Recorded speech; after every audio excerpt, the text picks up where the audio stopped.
Very good. Very nice. So my dear students, today we are going to start with chapter 12 of your science textbook, which is Introduction to Acid and Base. So what is the name of the chapter? Come on, repeat everyone. It is Introduction to Acid and Base.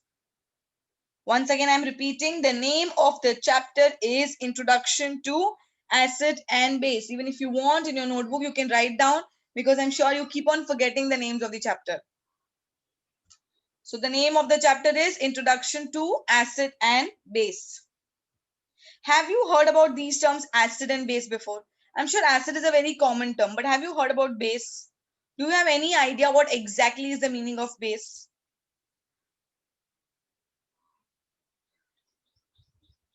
No. Okay. All right. Have you heard about acids before? Have you heard about acids? Yes. Very good. We've heard about acid. So let me tell you one thing.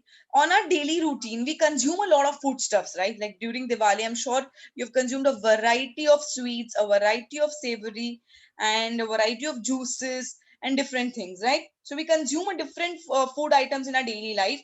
The basic things which I'm going to ask you is like lemon, tamarind, sugar, salt, vegetables, tomatoes. Now, all the taste of these substances, is it same? Does everything taste same to you? No, obviously not. They all don't taste same to us. They're different variety. So let me give you a list of few things, few food items. You're going to classify them under two categories only. You're going to tell me whether the taste is sour or whether the taste is bitter. I hope you all know the meaning of sour. Sour means khatta, okay? And bitter means kadwa, which is also called as, bitter is also called as astringent. Another word for bitter which we use is astringent. Is my voice audible to everyone? Everybody is able to hear me properly, right? All right. So did you understand what we are going to do now? You're going to classify the things under sour and bitter. Let me give you the list of few substances here. Can you see the pictures coming up on your screen? Are the pictures visible to you, everyone? Now, let's start classifying. Can you tell me what's the taste of tamarind? What's the taste of tamarind? All right. We all know that tamarind is sour. Very good. Next one. Can you see this for vegetable here? Have you ever had this vegetable? What is the name of this vegetable? I want you all to see this vegetable. Have you had this vegetable? Do you know what is the name of this vegetable?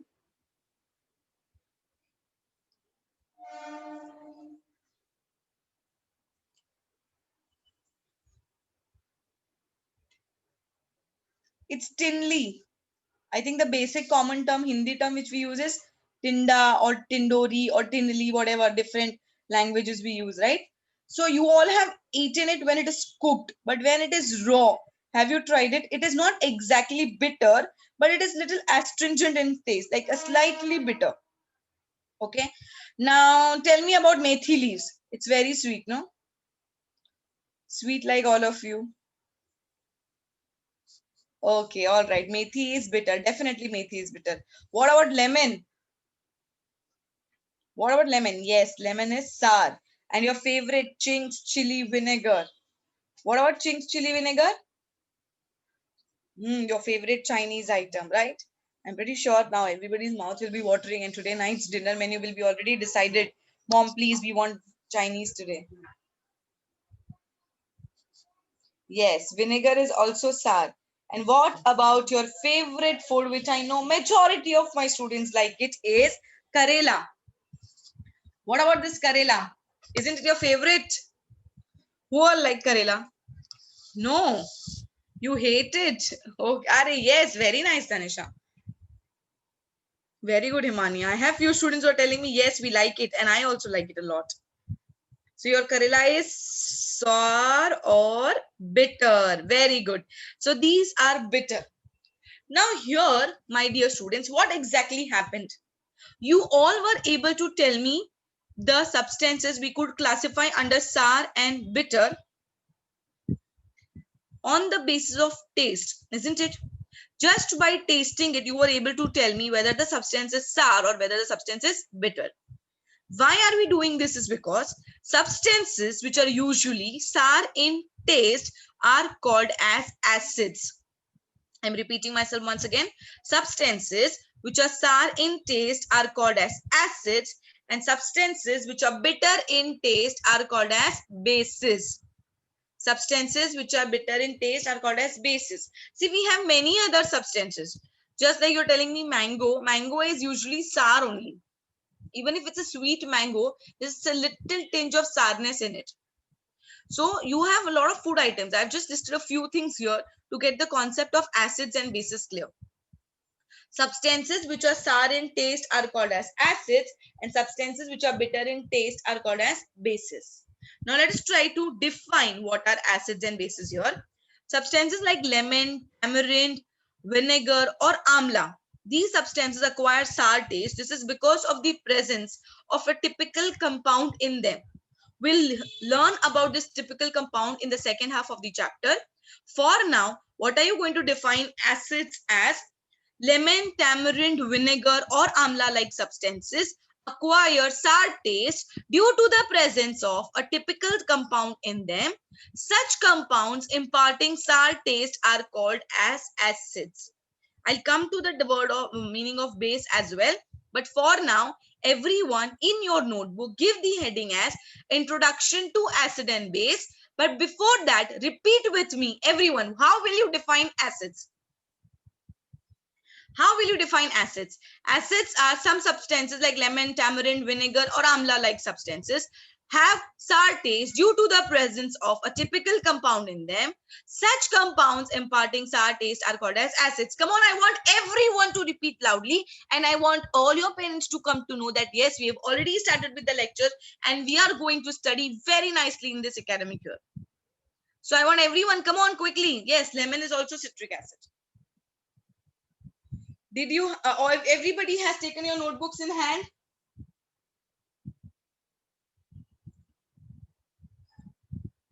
Yes, Omkar, please ask me. Please take your notebook, give the name of the chapter, which is Introduction to Acid and Base. Just because we are sitting online, I am not able to see you. Please don't break my trust, and everyone write this down and quickly read the definition once and then write it down. In case of acids and bases, we have two definitions. One is this common definition because it is depending upon the sense of taste. But definitely I can't rely on the sense of taste only to define what are acids. So I'm going to learn one more definition, which I said we'll do it in the next part of the chapter. See, for example, this is about tasting. So tomorrow if I ask you to go in the laboratory and I ask you to take a bottle and drink it and tell me, "Arey, ye kadwa hai, ye khatta hai." Can you do that? Can you go in the laboratory, take a bottle and drink it and tell me whether it is acid or base? Can we use the sense of taste only to decide what are acids and bases? We can't go in the laboratory and drink juices, right? So definitely it's not possible. So we'll have one more method to check what are acids and bases, which I'll do in the next half. For now, we are going to depend only on the sense of taste. Yes, you can give the subtopic as acids.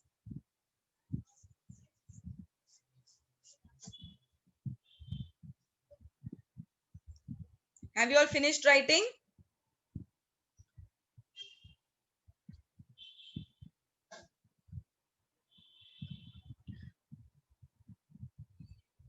Lemon, tamarind, vinegar. This is a very common definition of acids, usually which are sour in taste, imparting sour taste is because of the typical compound. And we'll talk about what is that compound which is imparting sour taste to acids.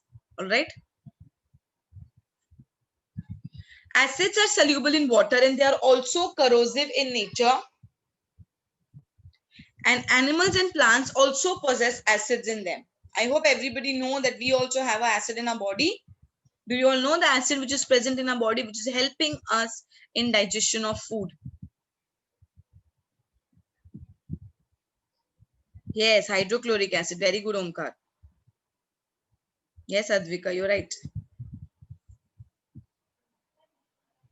Possess means which is present in them. and in animals and plants there are acids present in them for different purposes. Usually everybody has heard about the term called as acidity, right? People do often complain that I am facing acidity problem, I am feeling burning sensation in my body, isn't it? This happens because there is an acid in the body which is used for digestion of food. So whenever you overeat, usually when you go out, I'm pretty sure when you go to restaurants you tend to overeat. So when you overeat, what happens is that the body produces a lot of acid to digest that food, because of which we encounter the trouble of acidity. Similarly, when you're hungry, when you're starving, and you've not eaten anything, then also your body is going to produce the acid which is used for digestion, isn't it? But because the food is not being used, there's no digestion happening, the acid is still there in the body. And we take substances like ENO or milk of magnesia, which are called as antacids. So is the concept of acids clear to everyone? This is depending upon the sense of taste. Now, acids present in foodstuffs are called as natural acids or organic acids. These are the acids which we can usually eat. They are edible. So acids present in foodstuffs are natural acids or carbonic acids. These acids are weak acids. Because they are weak acids, it is edible, we can easily eat them. The acids which are present in the laboratory are strong acids. So now I hope you are understanding the difference between the acid which is present in the foodstuff and the acid which is present in the laboratory. Now the acids which are present in food, I said they are weak acids or organic acids, and some acids are strong in nature. They cause caustic or inflammatory, inflammation, that is burning sensation to skin. And the examples of these acids are sulfuric acid, with the formula is H2SO4, hydrochloric acid, with the formula is HCl, and nitric acid, the formula is HNO3. There are under acids and bases also, we have two different categories. Under acids, now I am explaining you two categories. One is strong acid, one is weak acid. Strong acids and weak acids. Sorry. Weak acids are the ones which are present in foodstuffs. They're also called as natural acids or organic acids. And the acids which are strong, which are present in the laboratory, whose examples are sulfuric acid, hydrochloric acid, nitric acid. So strong acids are also called as mineral acids. These all terms you need to know, because in the exam they can also ask you alternative words or in the form of objectives. That what's the other name of strong acids? The other name of strong acids is mineral acids. And the other name of weak acid is natural acids or organic acids. Is the concept of strong and weak acid clear in your mind? Do you understand the difference, that why some acids on tasting only tell us whether it is sour in taste or not? So how am I going to identify the acids which are present in the laboratory? For that, we need something which are called as indicators. Okay, we are going to learn about indicators in detail, but before that, let us get clear with the concept of acids.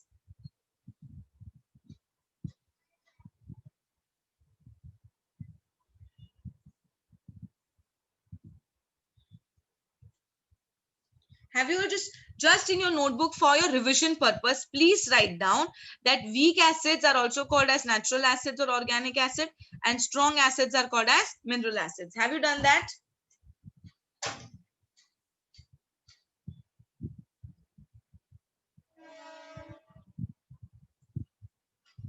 Have you all done that?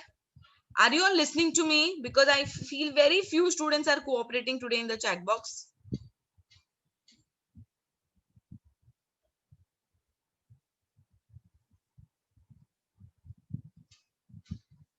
Okay, very good. Nice. This chapter is very simple. While learning in the class, in this 45-minute session only, you can learn it, you can by heart it, and you can revise it. So we need not waste a lot of time in studying this chapter, which is your acids and bases. And well, let me tell you one thing, this is the basics we are starting here. Next academic year in 9th standard, also you're going to study about acids and bases. In 10th standard, also you're going to study about them. So this chapter is very important from your next year as well. So is the concept of acids clear to everyone? Shall we just revise it once again? Let me see how many of you are able to do it.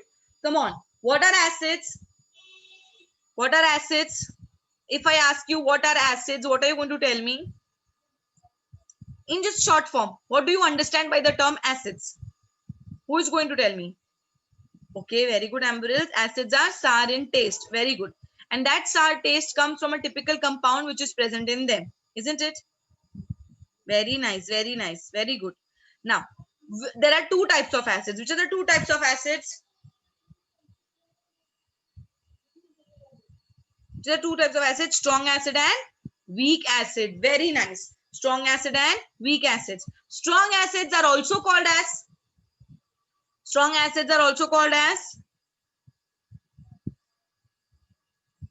mineral acids. Very good. Can you give me any one example of a mineral acid you know? Can you tell me any one example of a mineral acid? HCl. Very nice, Amberil. Hydrochloric acid, sulfuric acid. Very good, Deepika. Sulfuric acid and one more.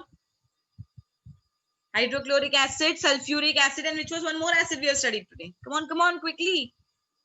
Very good, Meet. Very good, Prachi. Very nice, Deepika. Nitric acid. Yes, Shramani. Very nice. Hydrochloric acid, sulfuric acid, and nitric acid. And what are weak acids also called as? Very nice, Vedika. Organic acid or?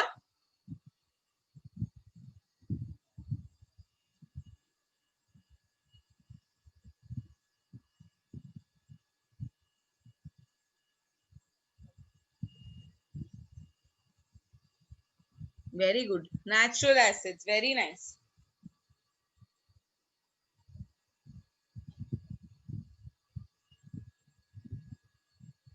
Talking about these acids, my dear students, the skin usually gets burned when the concentrated solution falls on the acids. Similarly, if the vapors are inhaled, then also they can be harmful. Now you're going to get clear with these terms again. Here we have discussed two types of acids. One was strong and the other one was weak. Similarly, again there are two types of acids which are concentrated and dilute. Concentrated and dilute. What's the meaning of concentrated form of the acid? The concentrated acids are usually converted into dilute acids by slowly adding water to them. So if I take either it's a weak acid or a strong acid, you can make its concentrated and dilute form. Concentrated are the ones which are the pure form of the acid, which is not mixed with anything. That's the pure solution. But if in the concentrated acids, I put water in it, it becomes dilute acid. Dilute acids mean the concentrated acids, the pure form of the acids, are converted into dilute by adding water to it. So if under acid I put the strength becomes less. The power of burning, inflammation becomes less when you add water to strong acids. They become dilute acids. Such dilute acids are less harmful than the corresponding strong acids. Now is the confusion clear to you? Did you understand the terms between concentrated acids and dilute acids?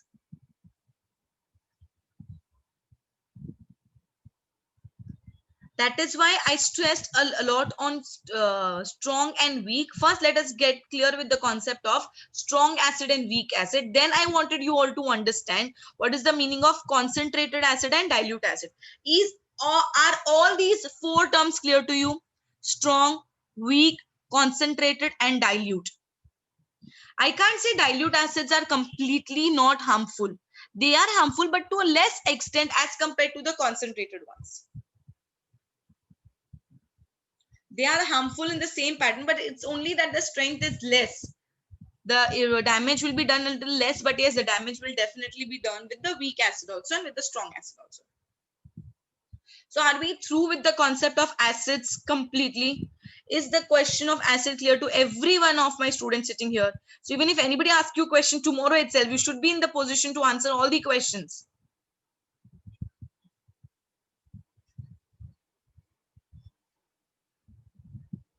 Is it clear? Come on, answer me fast.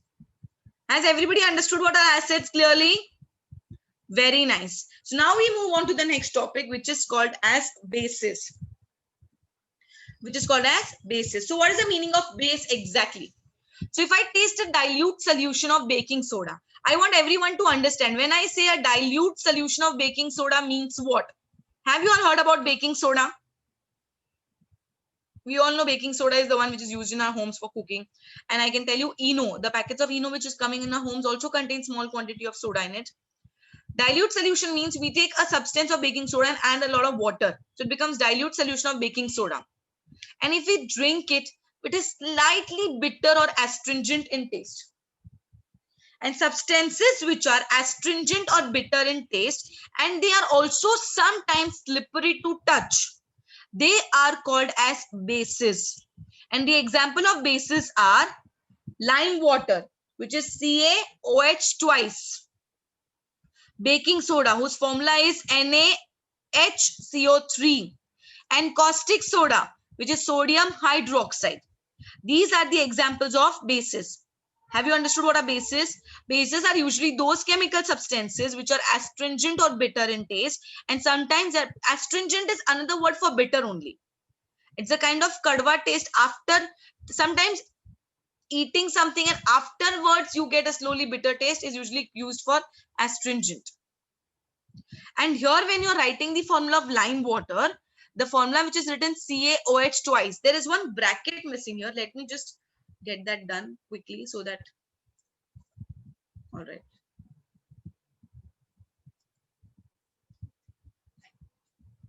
This is the correct representation of writing the formula of lime water, which is CaOH twice. Can you see? I have written Ca, then I put a bracket inside OH because OH is a radical of hydroxide, and then I put the two outside the bracket. So it is CaOH twice, baking soda is NaHCO3, and caustic soda is NaOH. These are the example of bases. Come on, repeat everyone quickly, fast. Substances having astringent or bitter taste, slippery to touch, are usually bases. Example, lime water, baking soda, and caustic soda. Which are the three examples? Lime water, baking soda, and caustic soda. Lime water is nothing but calcium hydroxide. Calcium hydroxide's other common name is lime water. Baking soda is sodium bicarbonate, and caustic soda is sodium hydroxide. Are you all writing?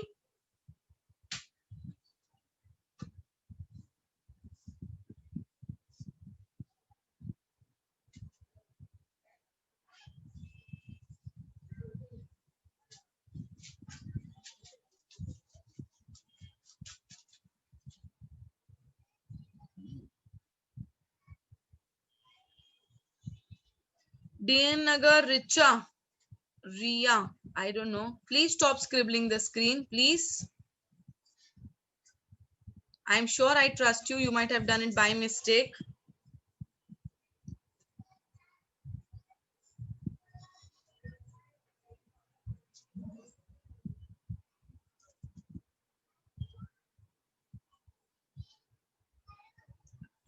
Have you all finished writing? See, you will have to reply me so that I'll come to know whether you've completed writing or not. While you're writing, the writing work is given not only to copy from the screen and write it in your notebook. Consider it as a class which you're sitting in the lecture in classes, and you have to read the definition and then write it down.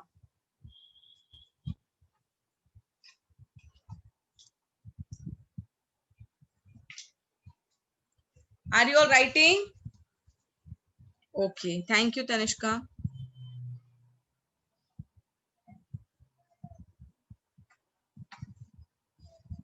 Okay, Tanishka done. Nishita also done.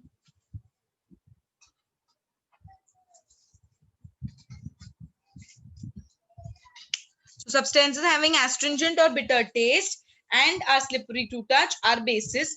Bases are usually completely different from acids, my dear students. They have a different concept. They have a different chemical properties. Chemically, they have properties opposite to that of the acids, and they are also inflammatory to skin only in their concentrated form. So if you are using a strong form of the base, which is highly concentrated, they also cause inflammation to skin, just like the acids do. And we know that the distilled water is tasteless, right? So water is neither acidic nor basic. Is the concept of acids and bases clear to everyone?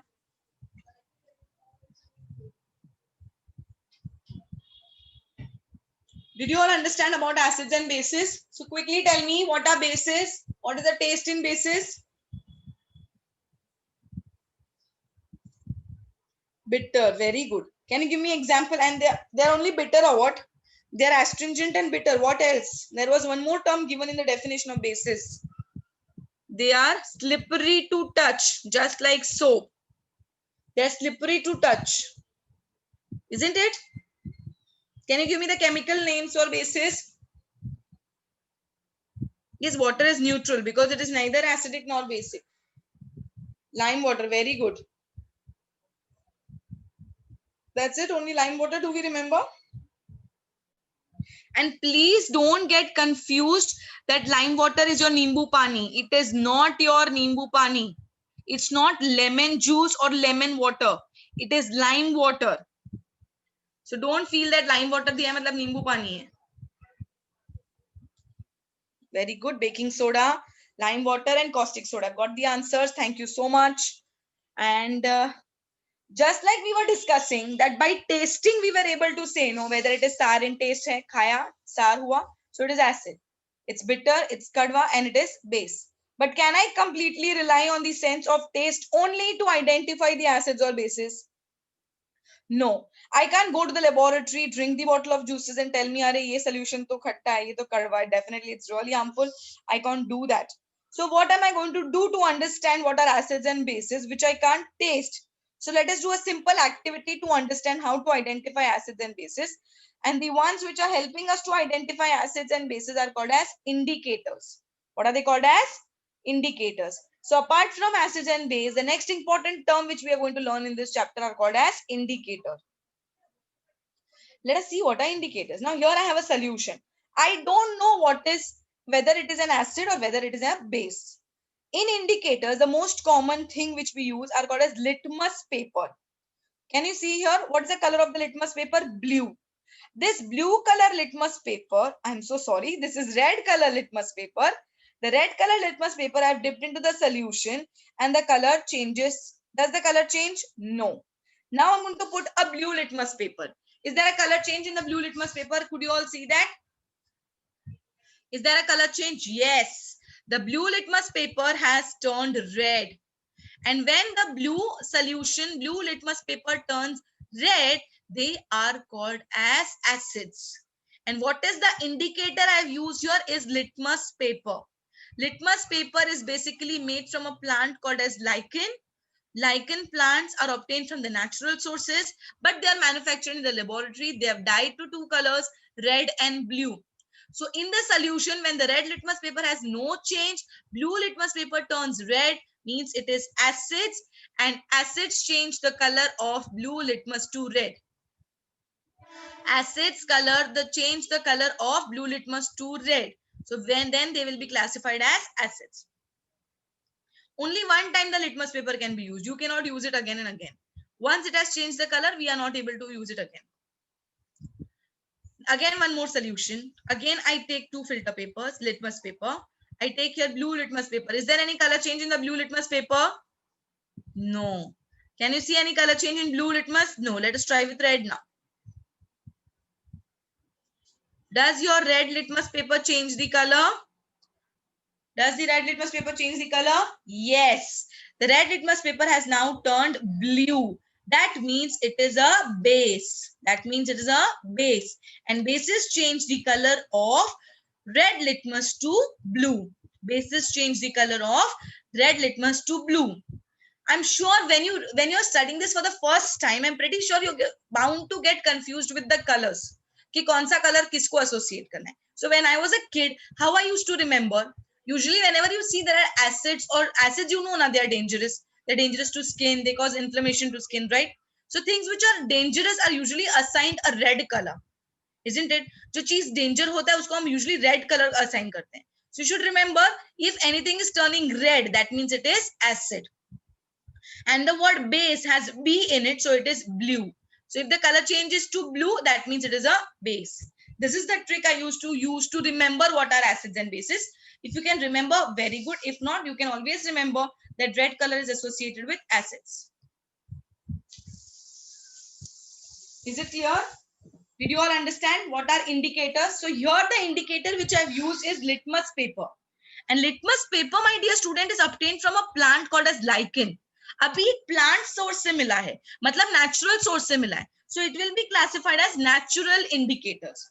What will be classified as natural indicators? Not only lichen plant, there are many other substances like rose petals, turmeric, beetroot. These all substances which are obtained in the natural source, and if they are used to identify whether it is changing the color in acid or base, then they will be termed as natural indicators. Let me ask you one thing. Have you ever seen this turmeric changing color? Because turmeric is the common thing which we come across every day in our life.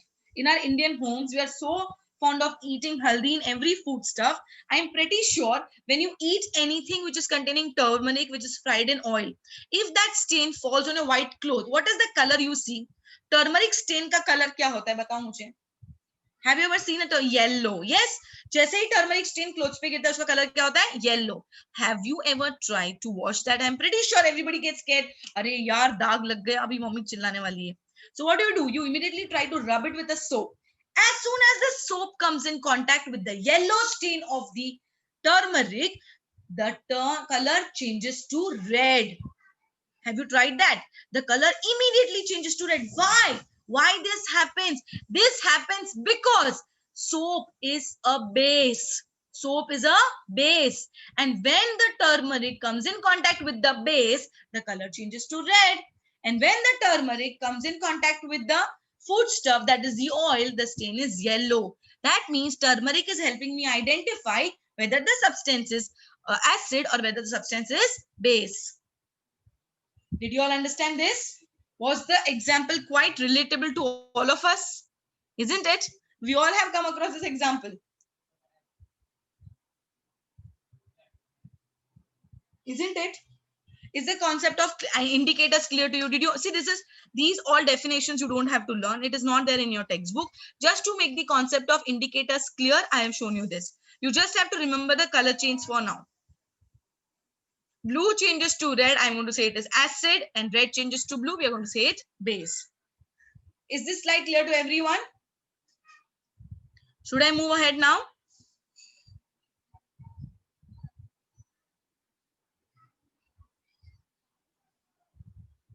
Done? All right.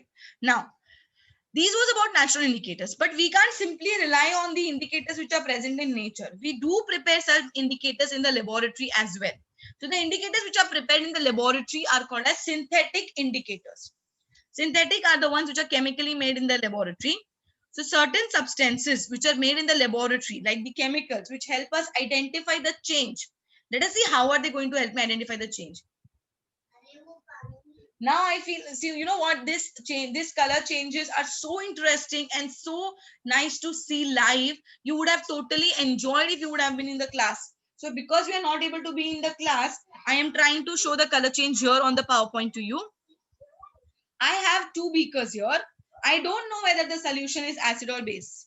So I'm going to add few drops of phenolphthalein indicator. Phenolphthalein indicator means it's the indicator which is made in the laboratory. It's a chemical substance. So that chemical substance, now we are going to add drops of phenolphthalein. See, I've added in both the beaker now. The next step which I'm going to do is I'm going to stir the solution. After stirring the solution, what do I see?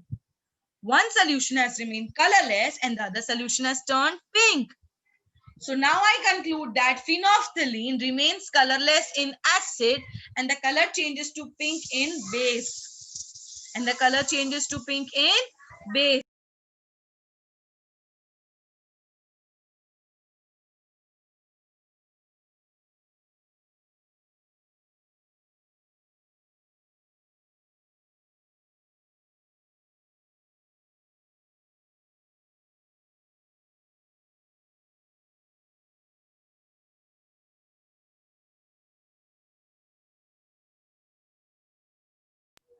Okay, sorry, I just muted myself to get rid of the background noise. So now we all know that acids. The name is quite long. Yes, I remember. And you will remember it when you repeat it again and again. It is called as phenolphthalein. So the phenolphthalene's color remains colorless in acid and changes to pink in base. It's such a beautiful color change. It's so interesting to see how the color changes quickly when I put phenolphthalein in the solution containing a base. So some chemical substances like phenolphthalein, methyl orange, eosine. These indicators are prepared in the laboratory, which helps us to give the color change, and they are called as synthetic indicators. Okay, so is the concept of phenolphthalein and synthetic clear? Don't have to write this definition, it is not required. What you're going to learn is, I'll show you now. So when I talk about indicators, substances which are neither acidic or basic and are chemically inert in nature. Inert means जो acidic भी नहीं है, basic भी नहीं है और neutral है. Touching or tasting of acids or base is definitely going to be harmful for us. So we use a typical type of indicators to recognize them. These substances which change their color in the presence of acids and bases are called as indicators. This is the definition you're going to learn and you're going to write in your notebook now. Give the heading as indicator and write the definition. Substances which change their colors in the presence of acid and base are called as indicators. Come on fast. Substances which change their colors in presence of acid and base are called as indicators.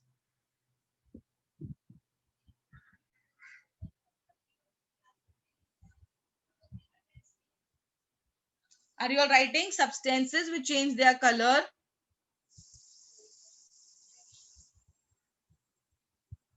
in the presence of acids and bases are called as indicators.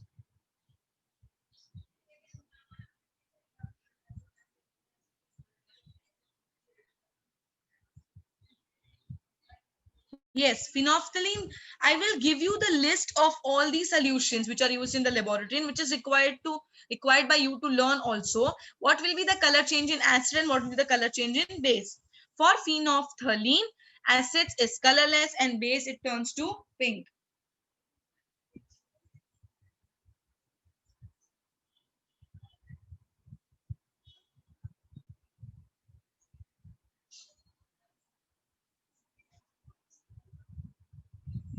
Are you all done? Have you all finished writing? What are indicators? No, you're writing. All right, write fast.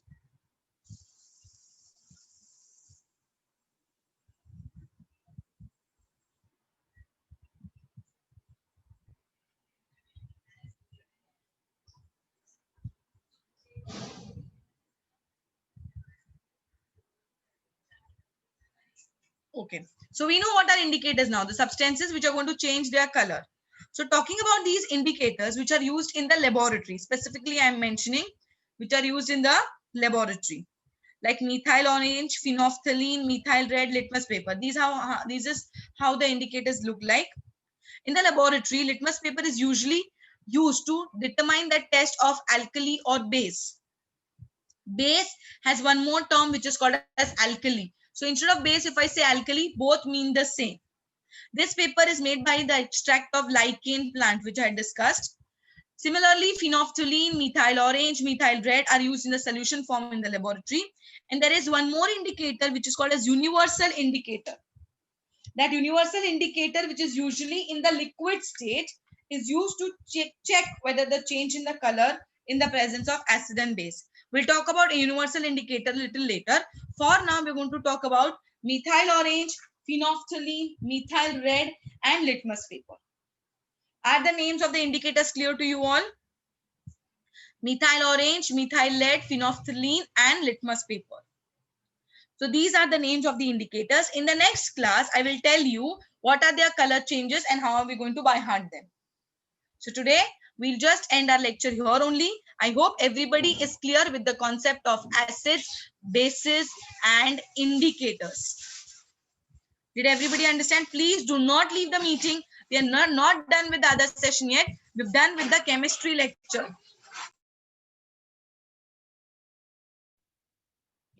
Thank you, Purvi ma'am. All right, everyone. Just a second. So what are the terms which we have discussed today? We have spoken about acids, bases, and indicators. Acids are the ones which are sour in taste. Bases are the one which are bitter or astringent in taste. And indicators are the one which are neither acidic nor basic, are the substances which help us identify which is acid and which is base.